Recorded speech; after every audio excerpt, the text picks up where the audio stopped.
வணக்கம். நான் வெற்றிவேல் நியோமாக்ஸ். இன்னைக்கு நாம நவீன தமிழ் இலக்கியத்துல தவிர்க்க முடியாதவரும் சாகித்ய அகாடமி விருது பெற்ற எழுத்தாளருமான அசோகமித்ரன் அவர்கள் எழுதி தமிழ்ல வெளிவந்த கிளாசிக் நாவல்கள்ல ஒன்னான தண்ணீர் அப்படிங்கிற நாவலைத்தான் நான் உங்களுக்கு அறிமுகம் செய்ய இருக்கேன்.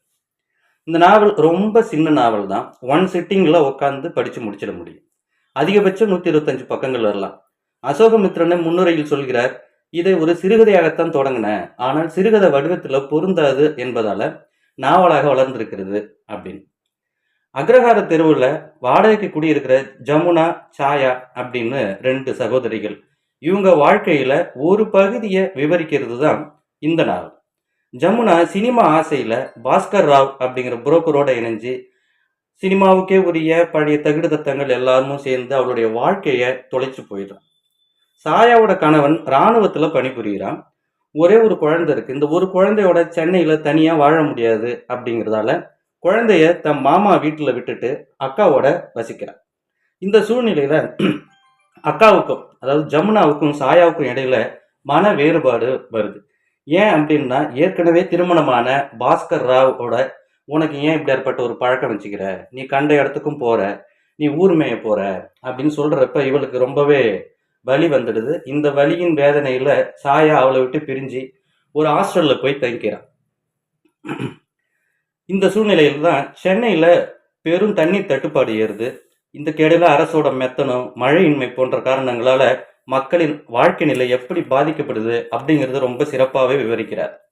உண்மையில இந்த நாவல் தண்ணீர் பற்றி பேசினாலும் குறியீடாக எல்லா மனிதர்களுக்கும் தண்ணீர் அவசியமானதாகுது.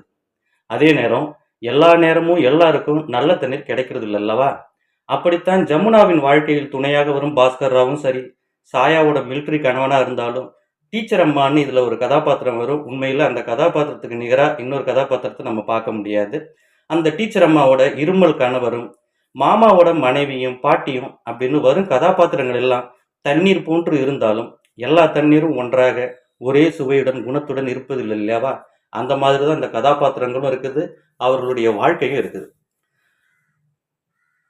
ஜமுனா ஒரு முறை தற்கொலை செய்யணும்னு முயற்சிக்கிறான். அந்த நேரம் பார்த்து அந்த வீட்டுக்கார ஹவுஸ் ஓனர் அம்மா வந்து பார்த்துடுறாங்க. அவங்க விரட்டி அடிக்க நினைக்கிறாங்க. ஆனாலும் இவ பயந்துக்கிட்டு வாழ்க்கையில நான் இனிமே எங்க போறது அப்படின்னு தனக்கு ஒரு ஆறுதலை தேடிய டீச்சர் அம்மா கிட்ட போறப்ப டீச்சர் அம்மா இவளை தேற்றுறதுக்காக சொல்லக்கூடிய வசனங்கள் ரொம்ப ரொம்ப அற்புதமானது. அவ கூறுறா, என்ன சொல்றா அப்படின்னா, வாழ்வை வாழ்ந்து கொண்டிருக்கும் போது யாருக்கும் வாழ்வின் மீது ஒரு பிடிப்பையும் நம்பிக்கையும் ஏற்படுத்தும். நாளை எப்படி இருந்தால் என்ன, இன்றைய வாழ்வை உனக்கானதாய் வாழ்ந்துவிடு, வாழ்க்கை மாறாமலா போயிட போகுது, அப்படியே மாறலனாலும் என்ன அப்படின்னு ஜமுனா வாழ்க்கையை புரிஞ்சுக்கிறப்ப நமக்கும் வாழ்க்கை மீது ஒரு பெரிய பிடிப்பு உண்டாகிறது, ஒரு நம்பிக்கை ஊற்று பிரவாகம் எடுக்கிற மாதிரி தோணும். கண்டிப்பா நம்ம எல்லாரும் வாசிக்க வேண்டிய ஒரு அற்புதமான நாவல் இது. குறிப்பா அசோகமித்ரனுக்கே உரிய சின்ன சின்ன வாக்கியங்கள். இந்த நாவல ரொம்ப சின்ன சின்ன அத்தியாயங்களா பிரிச்சு எழுதியிருக்கிறாரு.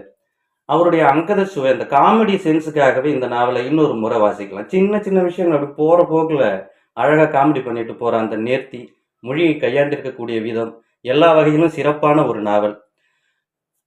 இவர் தன்னுடைய அப்பாவின் சிநேகிதர்கள் அப்படிங்கிற நாவலுக்காக சாகித்ய அகாடமி விருது பெற்றார் அப்படிங்கிறது குறிப்பிடத்தக்கது.